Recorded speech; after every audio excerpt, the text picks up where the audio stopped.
Good morning guys and welcome on my YouTube channel study of fear.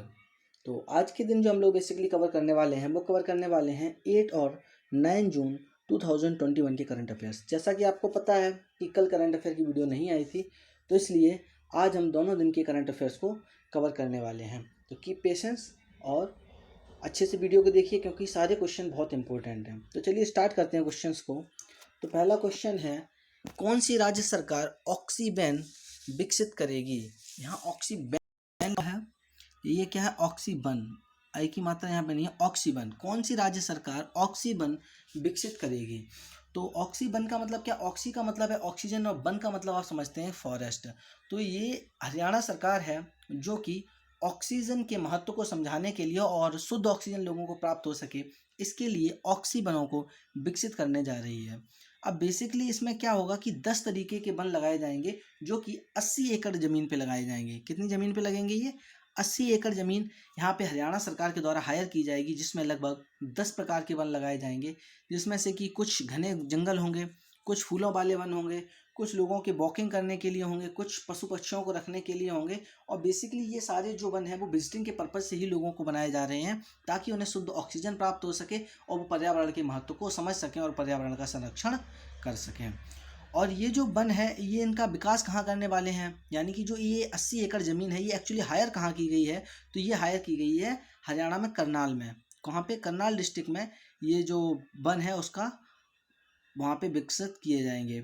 आपको पता होगा करनाल किस चीज़ के लिए फेमस है, तो करनाल है जो वो दूध उत्पादन के लिए फेमस है। यहाँ से सबसे ज़्यादा दूध का उत्पादन होता है हरियाणा का। अगर बात करें हरियाणा की, तो हरियाणा में इस टाइम पे जो मुख्यमंत्री हैं वो कौन है, तो वो हैं श्री मनोहर लाल खट्टर, और यहाँ पर जो गवर्नर हैं वो हैं सत्यदेव नारायण आर्य। बात करें अगर हम उत्तराखंड की, तो उत्तराखंड में इस समय तीरथ सिंह रावत की सरकार है और गवर्नर हैं बेबी रानी मौर्य। वेस्ट बंगाल में ममता बनर्जी की सरकार है और गवर्नर हैं जगदीप धनखड़। सिक्किम में पीएस तमान की सरकार है और गवर्नर हैं गंगा प्रसाद। नेक्स्ट क्वेश्चन है, किस पेशेवर टीम टेनिस खिलाड़ी ने चल रहे फ्रेंच ओपन से खुद को वापस ले लिया है। तो ये अभी आपको पता ही होगा कि फ्रेंच ओपन चल रहा था, तो उसमें से ये जो प्लेयर जिनकी आप फोटो देख पा रहे हैं, इन्होंने बीच चलते हुए गेम से अपने आप को विड्रॉल कर लिया है, अपने आप को बाहर कर लिया है। तो ये कौन से प्लेयर हैं, तो ये प्लेयर हैं रॉजर फेडरर। क्या नाम है इनका, रॉजर फेडरर। रॉजर फेडरर कहाँ के प्लेयर हैं, तो ये स्विट्जरलैंड के प्लेयर हैं। इन्होंने अपने आप को इस गेम से बाहर कर लिया है। आपको ये जानकर हैरानी होगी कि ये जो बंदा है रॉजर फेडरर, ये अब तक अपने नाम लगभग 20 ग्रैंड स्लैम्स हैं जो अपने नाम कर चुका है। यानी सिंगल्स की अगर देखा जाए तो 20 ग्रैंड स्लैम हैं जो इस बंदे के नाम पे हैं। और वर्ल्ड रैंकिंग में देखा जाए तो ये 8वें नंबर के टेनिस के सबसे अच्छे प्लेयर माने जाते हैं। तो ये कौन से प्लेयर हैं जिन्होंने फ्रेंच ओपन से अपने आप को बाहर कर लिया है, तो ये हैं रॉजर फेडरर और ये स्विट्जरलैंड के प्लेयर हैं। नेक्स्ट क्वेश्चन है, अंतर्राष्ट्रीय बुकर पुरस्कार 2021 जीतने वाले पहले फ्रांसीसी उपन्यासकार। शब्दों पर ध्यान दें, पहले फ्रांसीसी उपन्यासकार, यानी कि अब से पहले फ्रांस में किसी ने भी अंतर्राष्ट्रीय बुकर प्राइज़, जो इंटरनेशनल बुकर प्राइज़ है, वो नहीं जीता था। ये पहले व्यक्ति हैं जिन्होंने इंटरनेशनल बुकर प्राइज़ 2021 जीता है। तो ये व्यक्ति हैं, इनका नाम है डेविड डियोपो। क्या नाम है, डेविड डियोप इनका नाम है। और इनकी फ़ोटो आप देख पा रहे हैं डेविड डियोप की। और इन्हें किस किताब के लिए मिला है, तो ये मिला है at night all blood is black. इस बुक के लिए इन्हें ये अंतर्राष्ट्रीय बुकर पुरस्कार मिला है। और ये जो बुक है ये लिखी गई है वर्ल्ड वॉर फर्स्ट के ऊपर। वर्ल्ड वॉर फर्स्ट के ऊपर ये किताब लिखी गई है, काफ़ी अच्छी किताब है, इसीलिए इनको 2021 का अंतर्राष्ट्रीय बुकर पुरस्कार मिला है। और ये इसी के साथ पहले फ्रांसीसी उपन्यासकार बन गए हैं जिन्हें की बुकर पुरस्कार मिला है। चलते हैं नेक्स्ट क्वेश्चन की ओर। नेक्स्ट क्वेश्चन है, भारत ने संयुक्त राष्ट्र के सतत विकास लक्ष्य 230 एजेंडा में कौन सा रैंक हासिल किया है। तो आपको पता होगा कि सतत विकास लक्ष्य 2030 एजेंडा क्या है। ये बेसिकली जो एजेंडा है ये यूएन के द्वारा स्टार्ट किया गया था और इस एजेंडा की प्रारंभ किया गया था 2015 में। और इन्होंने इसमें लगभग 17 ऐसे टारगेट रखे थे और इन्होंने बोला था कि 2030 तक उन 17 टारगेट को लगभग जितनी भी उसमें शामिल कंट्रीज़ हैं उनको सभी को हासिल करना है इस टारगेट को। इसमें बेहतर शिक्षा, गरीबी का ना होना, अच्छी स्वास्थ्य सेवाएं होना और सबके पास आवास होना, भुखमरी ना होना, इस तरीके से करके कुछ 17 टारगेट हैं जिनको सतत विकास लक्ष्य 2030 एजेंडा के अंतर्गत 2030 तक अचीव करना है। तो हर साल ये क्या करते हैं, उसकी रिपोर्ट जारी करते हैं और देखते हैं कि किस देश ने कितना डेवलपमेंट किया है और कितना डेवलप वो हो पाया है। तो इस बार भारत की रैंकिंग कितनी रही है, तो इस लिस्ट में भारत की रैंकिंग रही है 117। कितनी रही है? 117। पिछली वर्ष इसकी रैंकिंग कितनी थी? तो पिछले वर्ष इसकी रैंकिंग 115 थी। कितनी थी? 115 पिछले वर्ष रैंकिंग थी, लेकिन इस बार ये 2 पायदान नीचे खिसक गया है। और सबसे ज़्यादा दुख की बात तो ये है कि हमारे कुछ पड़ोसी देश जो हैं वो भी हमसे ऊपर हैं, जैसे बांग्लादेश, भूटान, नेपाल, श्रीलंका। ये काफ़ी हमारे पास के देश हैं जो कि इतने डेवलप भी नहीं है, जिनकी अर्थव्यवस्था इतनी मजबूत भी नहीं है, वो भी इस लिस्ट में हमसे आगे हैं। तो आप याद रखेंगे सतत विकास लक्ष्य 2030 एजेंडा में भारत का कौन सा स्थान रहा है, तो भारत का स्थान रहा है 117। अगर बात करें सतत विकास लक्ष्य 230 एजेंडा की, तो मैंने बता दिया है इसका एस्टैब्लिशमेंट 2015 में हुआ था और वर्तमान समय में इसमें कितने देश हैं, तो इसमें 193 देश हैं। अब आप अंदाजा लगा लीजिए कि 193 देशों में से 117वां स्थान है भारत का। चलते हैं नेक्स्ट क्वेश्चन की ओर। नेक्स्ट क्वेश्चन भी इसी रिपोर्ट से जुड़ा हुआ है। कौन सा भारतीय राज्य संयुक्त राष्ट्र के सतत विकास लक्ष्य 2030 एजेंडे में शीर्ष पर है? यानी कि भारतीय रैंकिंग तो 117 है, लेकिन उसके अलावा भारत का कौन सा राज्य है जिसका सबसे ज़्यादा योगदान रहा है इसमें, तो वो है केरल राज्य। कौन सा राज्य है? केरल राज्य है। यहाँ पर काफ़ी सारी चीज़ें हैं जो इस एजेंडे में सबसे ज़्यादा सही पाई गई हैं। तो अगर बात करें केरल की, तो केरल में एक बार फिर से पिनराई विजयन ने अपनी सरकार बनाई है और यहाँ पर गवर्नर हैं आरिफ मोहम्मद खान। हिमाचल प्रदेश की अगर बात करें, तो हिमाचल प्रदेश में जयराम ठाकुर की सरकार है और गवर्नर हैं बंडारू दत्तात्रेय।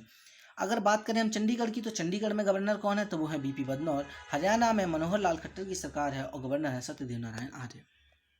नेक्स्ट क्वेश्चन है, हाल ही में ही अनिरुद्ध जगन्नाथ का निधन हो गया है, वह किस देश के पूर्व पीएम और राष्ट्रपति थे? तो ये जो व्यक्ति हैं जिनका अभी निधन हुआ है, ये मॉरिशस के पूर्व पीएम या फिर प्रेसिडेंट रह चुके हैं। कौन? इनका नाम क्या है? तो इनका नाम है अनिरुद्ध जुगनौथ। क्या नाम है? अनिरुद्ध जुगनौथ इनका नाम है। सॉरी, इनका अभी क्या हो गया है? निधन हो गया है। अब बात करें अगर मॉरिशस की कैपिटल की, तो मॉरिशस की कैपिटल है पोर्ट लुइस। नेपाल की कैपिटल है काठमांडू। मालदीव्स की कैपिटल है माले और सिंगापुर की कैपिटल है सिंगापुर सिटी। इस टाइम पे जो मॉरिशस के पीएम है वो इन्हीं के बेटे हैं, उनका नाम है प्रविंद्र जुगनौथ। क्या नाम है? प्रविंद्र जुगनौथ। इस टाइम पे मॉरिशस में जो पीएम है उनका नाम क्या है? जो मॉरिशस के पीएम है उनका नाम है प्रविंद्र जुगनौथ। क्या नाम है? प्रविंद्र जुगनौथ, जो कि इनके पुत्र हैं। नेक्स्ट क्वेश्चन है, किस राज्य केंद्र शासित प्रदेश की सरकार ने जहां वोट वहां टीकाकरण अभियान शुरू किया है? तो ये अभियान शुरू किया गया है दिल्ली सरकार के द्वारा। किसके द्वारा शुरू किया गया है?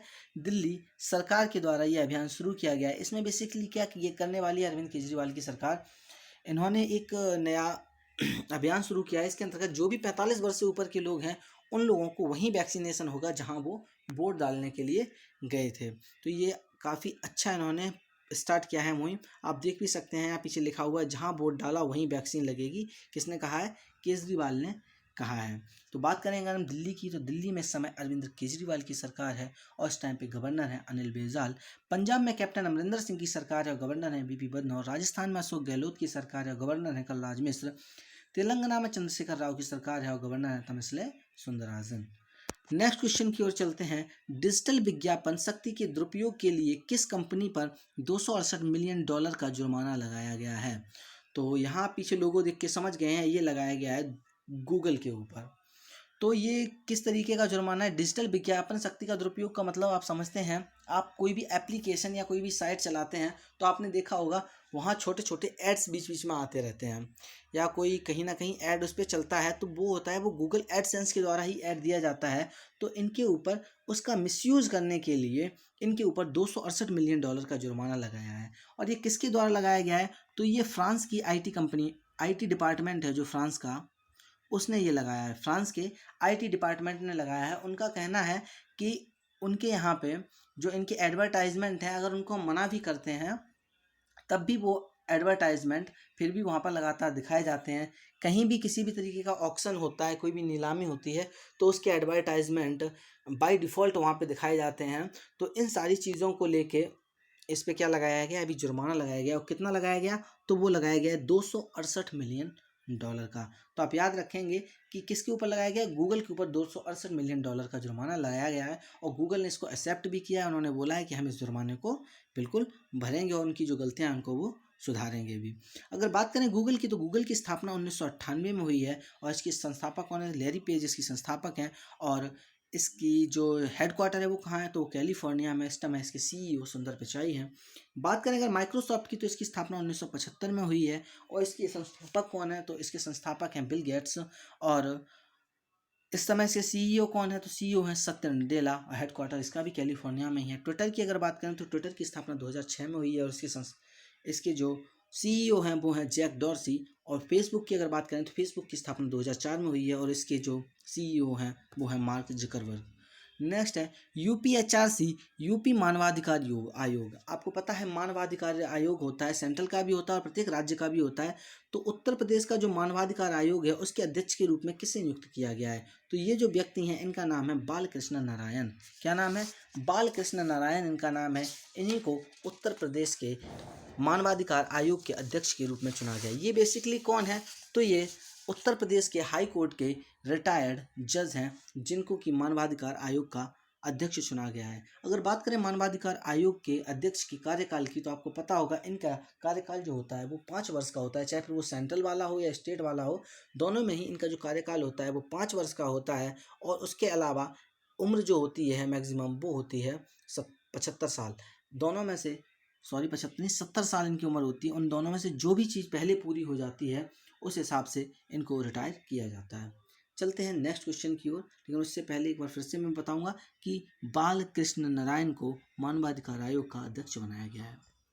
नेक्स्ट क्वेश्चन है किस राज्य सरकार ने कोविड टीकाकरण के लिए पिंक बूथ शुरू किया है, तो पिंक बूथ शुरू किया गया है उत्तर प्रदेश सरकार के द्वारा। किसके, कोविड के वैक्सीनेशन के लिए। पिंक कलर से आप समझ ही गए होंगे कि ये जो स्पेशल सुविधा है ये लेडीज़ के लिए प्रारंभ की गई है। ऐसी महिलाएं जो बेसिकली ऐसे स्थानों पे जाकर टीकाकरण करवाना चाहती हैं जहाँ पर कोई जेंट्स ना हो, सिर्फ महिला ही हो, जहाँ पे डॉक्टर भी महिला हो और बाकी के पेशेंट भी यहाँ पे महिला ही आती हों। कुछ हैं लोग ऐसी सोच वाले, तो उन्हीं को चलते हुए उत्तर प्रदेश सरकार ने पिंक बूथ जो है, या फिर कहा जाए तो महिलाओं की उचित सुविधाओं के लिए जो पिंक बूथ है वो सुविधा प्रारंभ की है उत्तर प्रदेश सरकार के द्वारा। तो अगर बात करें उत्तर प्रदेश समय, तो उत्तर प्रदेश में इस समय सीएम कौन है, योगी आदित्यनाथ हैं और यहाँ पे गवर्नर जो है वो है आनंदीबेन पटेल। मध्य प्रदेश की अगर बात करें तो मध्य प्रदेश में शिवराज सिंह चौहान की सरकार है और गवर्नर है आनंदीबेन पटेल। गोवा की बात करें तो प्रमोद सावंत की सरकार है, गवर्नर है भगत सिंह कोश्यारी। और मणिपुर में बीरेन सिंह की सरकार है, गवर्नर है नजमा हेपतुल्ला। नेक्स्ट क्वेश्चन है हमने इस वर्ष छत्रपति शिवाजी महाराज का कौन सा राज्याभिषेक समारोह मनाया है। राज्याभिषेक आप समझते हैं कोरोनेशन, तो इस वर्ष हमने कौन सा इनका जो राज्याभिषेक समारोह है उसको मनाया है। राज्याभिषेक आप समझते हैं कि जब किसी को राज्य की सत्ता दी जाती है तो उसको बिठा के सिंहासन पे उसके ऊपर ताजपोशी उसकी जो की जाती है उसी को राज्याभिषेक समारोह बोला जाता है। तो इस बार इसकी कौन सी वर्षगांठ मनाई गई है, तो इनके जो राज्याभिषेक है उसकी वर्षगांठ मनाई गई है 348वीं, क्योंकि इनका जो राज्याभिषेक है वो 6 जून 1674, कितना 6 जून 1674 को हुआ था। तो यहाँ से आप अंदाजा लगा सकते हैं कि इस बार 348वां इनका जो कोरोनेशन है वो सेरेमनी मनाई गई है।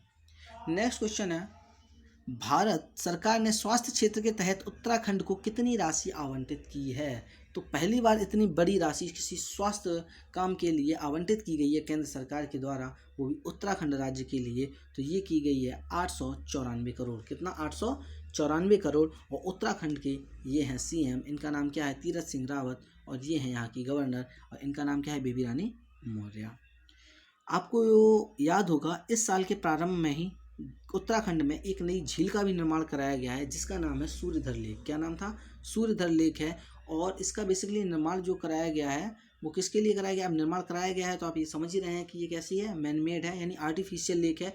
और 20 गाँव के लिए ड्रिंकिंग एंड फार्मिंग फैसिलिटीज़ के वाटर प्रोवाइड कराने के लिए इस झील का निर्माण कराया गया। उसके अलावा ये सिर्फ विजिटिंग पर्पज़ के से भी इसका यूज़ किया जाएगा, यानी कि जो वाटर स्पोर्ट्स वगैरह हैं उनकी फैसिलिटीज़ भी इस लेक में प्रोवाइड कराई जाएंगी। नेक्स्ट क्वेश्चन है हमने किस तारीख को विश्व खाद्य सुरक्षा दिवस मनाया है। तो B observed this day on 7 जून, कितने तारीख को मनाया है, तो हमने 7 जून के दिन विश्व खाद्य सुरक्षा दिवस को मनाया है। और इस बार का जो टाइट वो रहा है थीम, वो क्या था, तो थीम था इस बार का save food now for a healthy tomorrow. Save food now, आज खाना बचाइए कल के भविष्य के लिए, कल के हेल्दी भविष्य के लिए। तो हमने विश्व खाद्य दिवस किस दिन मनाया है, तो ये मनाया है हमने 7 जून के दिन। नेक्स्ट क्वेश्चन, अब यहाँ से क्वेश्चन स्टार्ट होंगे हमारे, जो 9 जून है उसके स्टार्ट हो रहे हैं, इसीलिए सीरियल नंबर फिर से 1 आ गया है। तो पहला क्वेश्चन हमारा क्या है 9 जून का, कि we have observed world oceans day on which date. हमने किस तारीख को विश्व महासागर दिवस मनाया है, तो हमने इस बार विश्व महासागर दिवस मनाया है 8 जून के दिन। कब मनाया है, 8 जून के दिन। और इस बार की जो थीम है वो क्या रही है, इस बार की थीम है द ओशियन लाइफ एंड लिवलीहुड्स। ये इस बार की थीम है, और यहाँ पे नीचे लिखा भी हुआ है 8 जून 2021 को हमने विश्व महासागर दिवस मनाया है।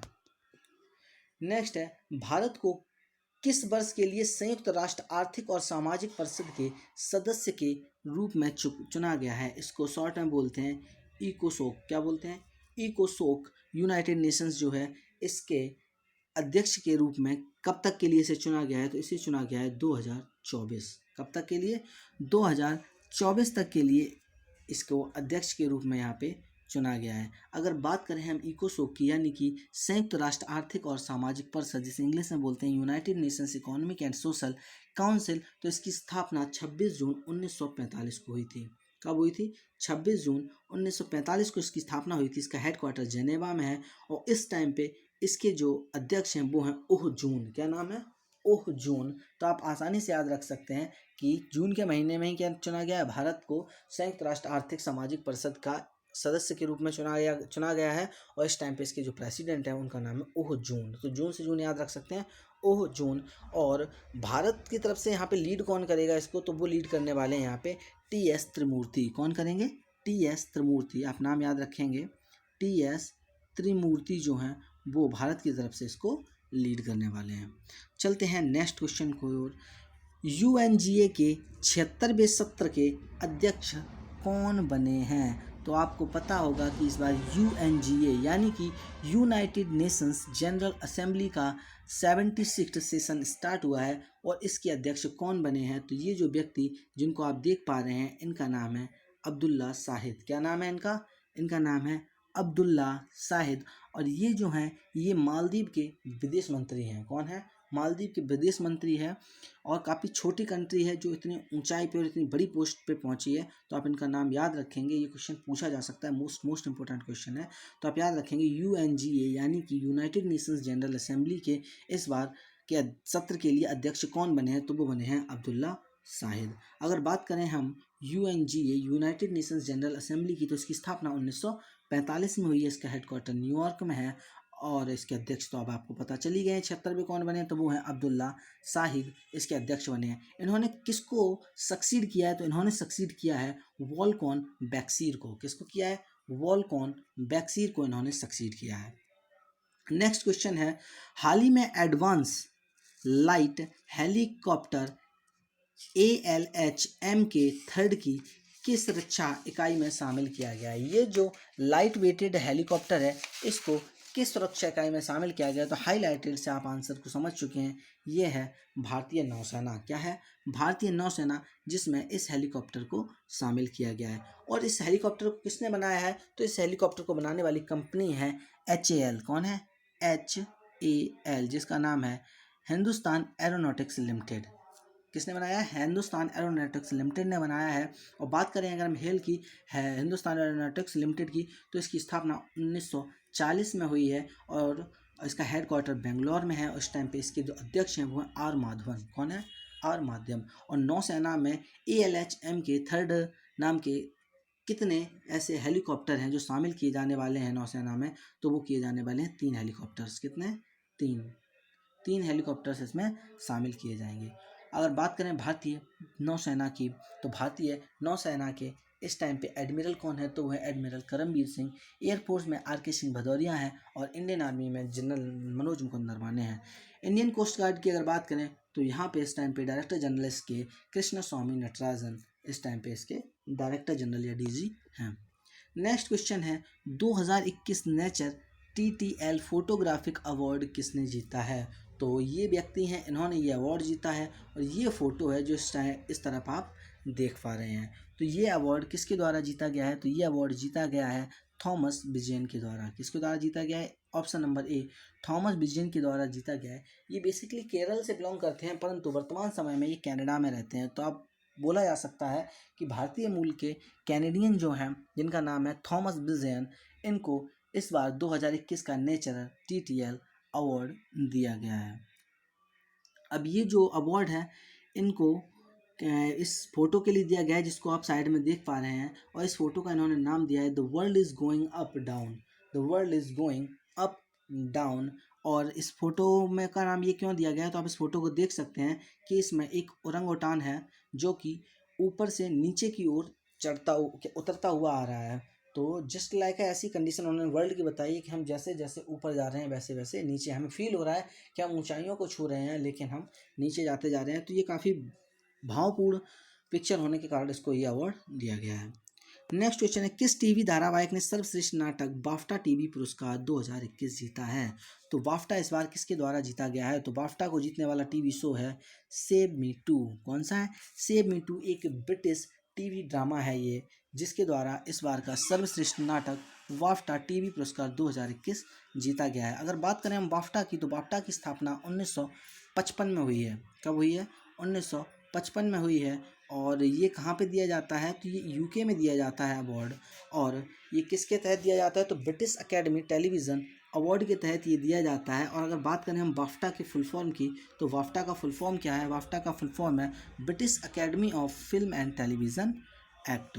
तो आप याद रखेंगे, काफ़ी इंपॉर्टेंट क्वेश्चन है कि सर्वश्रेष्ठ नाटक बाफ्टा टीवी पुरस्कार 2021 किसने जीता है? तो ये जीता है British television show save me too ने। नेक्स्ट क्वेश्चन, शिक्षा मंत्रालय द्वारा प्रदर्शन ग्रेडिंग इंडेक्स 2019-20 में कौन सा राज्य शीर्ष पर है? तो शिक्षा मंत्रालय द्वारा प्रदर्शन ग्रेडिंग इंडेक्स 2019-20 में सबसे ऊपर राज्य है इस समय पंजाब राज्य। कौन सा है? पंजाब राज्य ने इस बार सबसे शीर्ष पर रहा है, नंबर 1 रैंक इसने हासिल की है। अगर बात करें पंजाब की, तो पंजाब में कैप्टन अमरिंदर सिंह की सरकार है और गवर्नर है यहाँ पे BP बदनौर। केरल में पिनाराई विजयन की सरकार है और गवर्नर हैं आरिफ मोहम्मद खान। तमिलनाडु में MK स्टैलिन की सरकार है और गवर्नर हैं बनवारी लाल पुरोहित। उड़ीसा में नवीन पटनायक की सरकार है और गवर्नर हैं गणेशी लाल।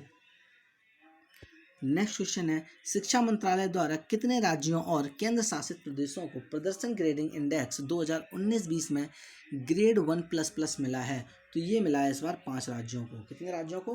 5 राज्यों को ग्रेड 1++ मिला है। अब आपके लिए टास्क ये है, आपको उन 5 राज्यों का नाम खुद से सर्च करके कमेंट सेक्शन में लिखना है कि वो कौन से 5 राज्य हैं जिनको ग्रेड 1++ मिला है। चलते हैं नेक्स्ट क्वेश्चन की ओर, लेकिन उससे पहले अगर यहाँ पे पूछा जाए एजुकेशन मिनिस्टर इस टाइम पे कौन है, तो वो है रमेश पोखरियाल। नेक्स्ट है, RBL बैंक के प्रबंधन निदेशक और CEO के रूप में किसे नियुक्त किया गया है? तो RBL के प्रबंधन निदेशक और CEO के रूप में इस बार नियुक्त किया गया है विश्ववीर आहूजा को। किसको किया गया है? विश्ववीर आहूजा को RBL के बैंक के रूप में, RBL बैंक के प्रबंधक निदेशक और CEO के रूप में नियुक्त किया गया है। RBL को रत्नाकर बैंक के नाम से भी जाना जाता है। इसकी स्थापना 1943 कब हुई है? 1943 में इसकी स्थापना हुई है। और इस टाइम पे इसका जो हेडक्वार्टर है, यानी शुरू से इसका हेडक्वार्टर मुंबई में ही था। और आपको इसके निदेशक CEO पता ही चल गए हैं कौन है? विश्ववीर आहूजा हैं। और इसकी टैगलाइन क्या है? तो टैगलाइन भी नीचे लिखी है, अपनों का बैंक। चलते हैं नेक्स्ट क्वेश्चन की ओर। भारत में 2021 का पहला सूर्य ग्रहण किस तारीख को दिखाई देगा? तो ये दिखाई देने वाला है 10 जून को। कब दिखेगा ये? 10 जून को दिखेगा। बाकी का सूर्य ग्रहण क्या प्रोसेस होती है, इस चित्र की मदद से आप आसानी से इसको समझ सकते हैं। नेक्स्ट क्वेश्चन है, सुनील छेत्री ने उच्चतम सक्रिय अंतर्राष्ट्रीय गोल करने वाले सूचकांक 2021 में कौन सा रैंक हासिल किया है? तो ये है सुनील छेत्री, जो कौन है? जो कि भारतीय फुटबॉलर हैं और इन्होंने स्थान प्राप्त किया है दूसरा। कौन सा स्थान प्राप्त किया है इन्होंने? इन्होंने इस बार दूसरा स्थान प्राप्त किया है। ये भारतीय टीम में एज अ कैप्टन हैं और ये फॉरवर्ड के रूप में खेलते हैं। चलते हैं नेक्स्ट क्वेश्चन की ओर। नेक्स्ट क्वेश्चन है, हाल ही में अजरबैजान ग्रैंड पिक्स 2021 किसने जीती है? तो ये कार रेसिंग जो अजरबैजान ग्रैंड पिक्स है, ये किसने जीती है? तो ये जो बंधु जिन्हें आप देख पा रहे हैं, इनका नाम है Sergio Perez. Sergio Perez, Sergio से सर्गियो का याद आ गया। अगर आप लोगों में से किसी ने मनी हाइस्ट वेब सीरीज़ दे रख रही है, तो जो प्रोफेसर हैं उन्हीं का नाम सर्गियो भी था। काफ़ी अच्छी वेब सीरीज़ थी। I am waiting for the next season. 4 season मैं उसके देख चुका हूँ, काफ़ी अच्छी इंटरेस्टिंग थी। तो उसे छोड़ते हैं और वापस आते हैं। तो यहाँ पे इस बार का जो अजरबैजान ग्रांड प्रिक्स 2021 है वो किसने जीता है? तो ये जीता है सर्जियो पेरेज ने। किसने जीता है? सर्जियो पेरेज ने। ये नंबर 1 पे रहे हैं, एस बेटल नंबर 2 पे रहे हैं, पियरे गैसली नंबर 3 पे रहे हैं और 4 नंबर पे चार्ल्स लेरोको रहे हैं। यानी जिस सीक्वेंस में लिखे हैं उसी सीक्वेंस में ये लोग रहे हैं। अगर बात करें हम सर्जियो पेरेज की, तो इनका निकनेम क्या है? इनका नाम, इनको चैको के नाम से और जाना जाता है। क्या नाम? Chaco, CHAKO। क्या नाम से? चैको। सर्गियो को चैको के नाम से भी जाना जाता है और ये एक मैक्सिकन रेसर हैं। और ये किस टीम की तरफ से खेलते हैं? तो ये खेलते हैं रेड बुल टीम की तरफ से। कहाँ से खेलते हैं? रेड बुल टीम की तरफ से खेलते हैं। और बात करें अगर हम एस वेटली की, तो एस वेटल जो हैं ये जर्मनी के प्लेयर हैं और इनकी टीम का नाम है एस्थेन मार्टिन। क्या नाम है? एस्थेन मार्टिन। पियरे गैल्सी की अगर हम बात करें तो ये फ्रांस के प्लेयर हैं और इनकी टीम का नाम है अल्फा तुआरी। क्या नाम है? अल्फा तुआरी। चार्ल्स लेरेक के बारे में तो आप जानते ही होंगे, ये मोनाको के प्लेयर हैं और ये फरारी की तरफ से खेलते हैं। कहाँ से खेलता है? फरारी की तरफ से। चलते हैं नेक्स्ट क्वेश्चन की ओर। नेक्स्ट क्वेश्चन है, किस राज्य केंद्र शासित प्रदेश की सरकार ने छात्रों के लिए यूट्यूब योजना शुरू की है? तो ये पहली बार कोई ऐसा केंद्र शासित प्रदेश है जिसने कोई ऐसी डिजिटल योजना वहाँ के स्टूडेंट्स के लिए लेके आए हैं। तो आप इनकी शक्ल देख के पहचान गए होंगे, ये कौन है? ये हैं राधा कृष्ण माथुर, यानी RK माथुर, जो कि गवर्नर है लद्दाख के। तो लद्दाख की वह सरकार है जिसने कि ये योजना लॉन्च की है वहाँ के स्टूडेंट्स के लिए। अब बेसिकली अगर इसकी बात की जाए कि ये जो योजना है इसमें लगभग 1,23,000 जो क्या है ये 1,23,000 जो टैब हैं वो बांटे जाएंगे इसके अंतर्गत। और इसमें क्या रहेगा टैबलेट में? इस टैबलेट में जो भी इनका ऑनलाइन और ऑफलाइन स्टडी कंटेंट है वो पहले से ही लोड रहेगा, ताकि स्टूडेंट्स को पढ़ने में कोई भी दिक्कत ना हो। अगर बात करें हम लद्दाख की, तो लद्दाख की स्थापना 31 अक्टूबर 2019 को हुई थी और इसकी कैपिटल लेह है या कारगिल है। और इस समय यहाँ पे जो गवर्नर है वो कौन है? RK माथुर है। दिल्ली में गवर्नर कौन है? तो दिल्ली में अनिल बैजल हैं। और सिक्किम में गवर्नर कौन है? सिक्किम में गवर्नर हैं गंगा प्रसाद। और यहाँ पे जो CM है वो PS तमान है। चंडीगढ़ की अगर बात करें तो यहाँ पे गवर्नर है BP बदनौर। आई होप आपको सारे क्वेश्चन समझ में आ गए होंगे। फर्दर अगर आपको कोई भी डाउट है तो कमेंट सेक्शन में आप उसको लिख सकते हैं। अगर हमारी वीडियो अच्छी लगी हो तो उसको लाइक कीजिए, चैनल को सब्सक्राइब कीजिए, अपने फ्रेंड्स के साथ इसको शेयर भी कीजिएगा। और इस संडे को मैं आपके लिए लेके आने वाला हूँ बेहतर लूसेंट का कोर्स, जो कि आप एक बार पढ़ के हमेशा के लिए लूसेंट आपको याद हो जाएगी। ऐसा कोर्स जो आज तक कभी किसी ने नहीं आपको पढ़ाया होगा। लूसेंट आपने काफ़ी बार पढ़ी होगी लेकिन इस तरीके से नहीं पढ़ी होगी। तो वेट करिए उसका, आप मैं कोर्स को संडे को लेके आने वाला हूँ। तो अगर आप उस कोर्स को नहीं छोड़ने वाले हैं, उस वीडियो को नहीं मिस करना चाहते हैं, तो आप इसको सब्सक्राइब कीजिए चैनल को और अपने और दूसरे फ्रेंड्स के साथ भी शेयर कीजिए। तो मिलते हैं अब अगले दिन के करंट अफेयर के साथ। तब तक के लिए गुड बाय।